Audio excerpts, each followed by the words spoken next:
Next. Right, so there's 1, 2, 3, 4, there's 5 of you living in these cramped conditions. It's not normal. These guys are nearly all fully grown adults. You've got to let them fly the nest. I'm sure they'll come back and visit you from time to time, or send you a WhatsApp. Hi everyone, hope you're all well. Welcome back to my channel. I'm back today with another plant rescue video, and today I'm going to show you how you can propagate a aloe vera plant. There are 2 main ways that you can propagate an aloe vera. So the first one is to remove the pups. Now the pups, yeah, it's P-U-P-S, like puppies, are basically the little plants that it shoots off the babies, if you will, all the way around the original existing plant.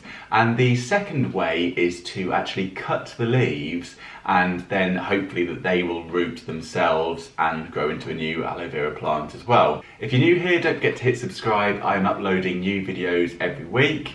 But now let's get cracking and I'll show you how to do this.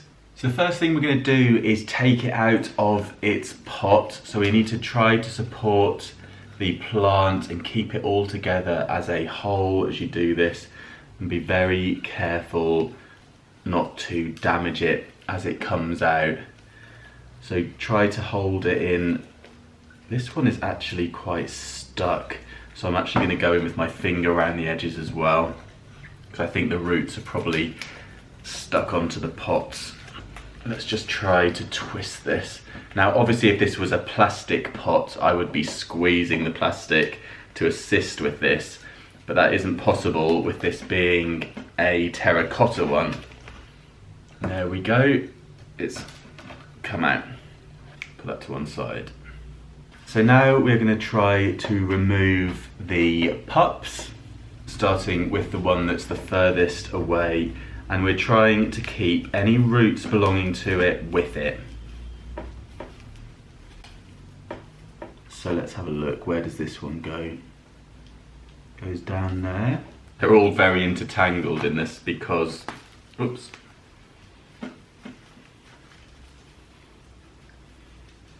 The more you sort of peel away, the more you can see what's going on.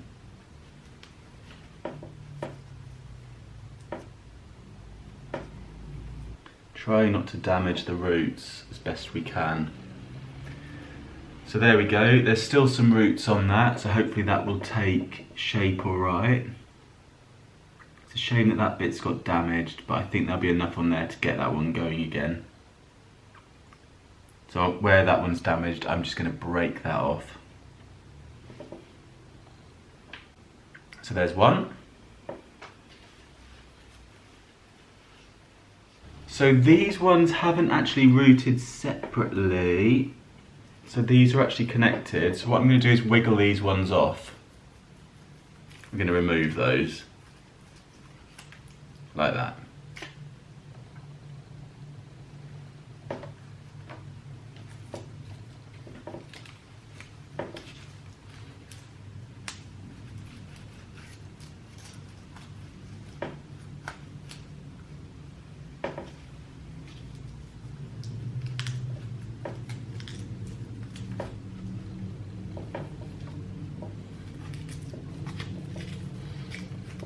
And then while we're down here, we can remove any of these dead leaves. So now we're left with these 4. So this one's already got the roots on, so I will be repotting this one straight away.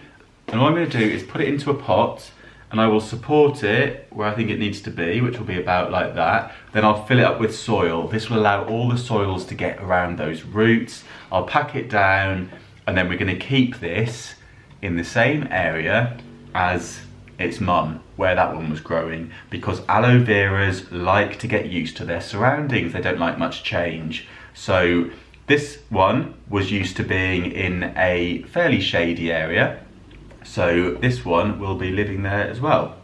If you change them between sun and shade too quickly, they don't like it, it's too sudden, so you need to do it gradually. Don't shock them or they're going to be upset. If they turn purple, it's too much sun, and if they turn yellow, like some of these leaves are doing down here, it means you're over watering them, so be careful for that as well. In terms of watering, it's good to give them a really good water, but then let them dry out completely. Don't keep watering them with a little bit here, a little bit there. You've got to soak them through, let it all dry out, and then do the same thing again a few weeks later. They don't need loads of water, but it's a bit like nature. Every now and then a thunderstorm's going to come along, drench them, and then they're going to go for days and days again without a drop. I guess you're basically trying to match them to the conditions that they come from. So these ones are going to be left to dry out and callus over around here. They don't need a lot of water, we don't want them to rot, and these should last all right. They're in good nick. And once that has healed over, we're going to pop these into some pots with some cacti and succulent mix in them. So good drainage. Give them a little water, but we do not want them to be standing in water because they will not like that. And hopefully these will take root as well. Bit of an experiment with those, but hopefully, fingers crossed, they will do all right too. And next we're going to remove one of the leaves for propagation. And we want to go in as close as we can to the stem and cut in the direction of the stem as well, so angle the blades towards it. As you can see, we've got a nice clean cut there, and you can see the aloe vera juice coming out of it. So we want this to dry out, to callus over, and when that's done, we'll be able to do the same thing with this one. Pop it into the cacti and succulent mix, give it a little water, let it dry up, and hopefully this will take root as well.